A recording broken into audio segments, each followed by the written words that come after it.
රොන්සෝයා කතාවට ගොඩක් ආදරය කරන ඔයාලව ගොඩක් ආදරෙන් අපේ channel එකට පිළිගන්නවා.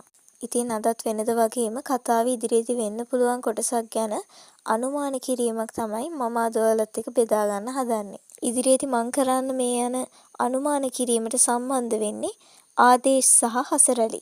ඉතින් ඔයාලා දන්නවා ආදේශ් සහ හසරලි Taman එකිනෙකාට කැමති බව තාමත් දෙදෙනාම හුවමාරු කරගෙන නැති වුණත් ඇත්තටම ආදේශ්ගේ තාත්තා දන්නා ආදේශ් හසරලට ගොඩක් කැමතියි කියලා. ඇත්තටම හසරලටත් ආදේශ් ගැන පුංචි කැමැත්තක් තියෙනවා කියලා කතාව බලද්දි ඔයාලට තේරෙනවා ඇති. ඇත්තම කතාව මේ විදිහට ගලාගෙන යද්දි මට හිතෙනවා කතාවේ රචකයා මේකට පුංචි වෙනසක් කරાવી කියලා. ඔයාලා දන්නවනේ මුල් කාලේදී ඇත්තටම ආදේශ්ගේ තාත්තා මේකට කැමැත්තෙන් ඉන්නවා වගේ අපිට පේනවා.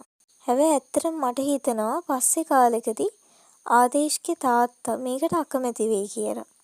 ඉතින් ඉදිරියේදී කතාවලදී ආදේශ්ගේ අම්මවත් අපිට දැක ගන්න පුළුවන් වේවි. මට හිතෙනවා ඒකට ප්‍රධානම හේතුවක් වෙන්න පුළුවන් රොමා සහ රාජු. මොකද මේ දෙන්න ආදේශ්ට මොනවම් හෝ කරදරයක් කරයි කියන බය, එහෙම නැත්නම් හසරලි කියන කෙනා යාලට ගැලපෙන්නේ නැහැ කියලා හරි පස්සේ කාලෙකදී ආදේශ්ගේ තාත්තා මේ විවාහයට අකමැති වෙන්න පුළුවන් කියලා මට හිතෙනවා. ඉතින් ඔයාලට මොකද්ද මේක ගැන හිතෙන්නේ? ඔයාලගේ අදහස කමෙන්ට් කරගෙන යන්න අමතක කරන්න එපා.